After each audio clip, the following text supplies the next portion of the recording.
ராஜேஷனுக்கு ஒரு ஷூ கேட்ட விட்டேன், அது கூட வாங்கி தர மாட்டாரு. பொறுப்பையில் இருக்கிறது ஃபேமிலி. சொல்றா தம்பி இந்த உனக்கா வாங்கி. என்னங்க கையில? இந்த புள்ள நம்ம ஷூ கேட்டான்ல, அதான் வாங்கிட்டு வந்தோம். அவனுக்கு எதுக்குங்க இப்போ ஷூ? இந்த வருஷத்துலயே இது அவனுக்கு 6வது ஷூ. உங்க ஷூவே பிஞ்சு கிடக்கு. அதை நீங்க முதல்ல பாத்தீங்களா? நான் போட்டு என்ன பண்ண போறேன்? என்னம்மா எப்படி இருக்க? வீட்டு பக்கமே வர மாட்டேன்.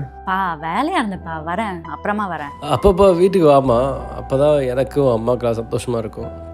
எப்ப பார்த்தாலும் உங்களே பார்த்துட்டு இருந்தா என் கரியரை யார்ப்பா பாக்குறது? என்னங்க, நானும் ஒரு 2 வார்த்தை பேசிக்கிறேனே. இந்த உங்க அம்மாட்ட ஒரு வார்த்தை பேசுறேன். அப்பாப்பா ஒரே நிமிஷம், நான் திரும்பி கூப்பிடுறேன். ஹலோ, சொல்லுடா. கட் பண்ணிட்டா, வேலையா தான் இருப்ப போல. சரிங்க, அப்புறம் பேசிக்கலாம். நாக் பண்ணிட்டு வர மாட்டீங்களா? அப்பாவுக்கு ப்ரொமோஷன் ஆயிடுச்சு, அதான் அம்மா ஸ்வீட் கொடுத்து விட்டா. சாரி, நான் தட்டிட்டு வந்துட்டோம். சாரி. அப்பா அப்பா ஏய், நீ ஏம்மா மலையில உள்ள போ. சாரிப்பா, தெரியாம பேசிட்டேன்.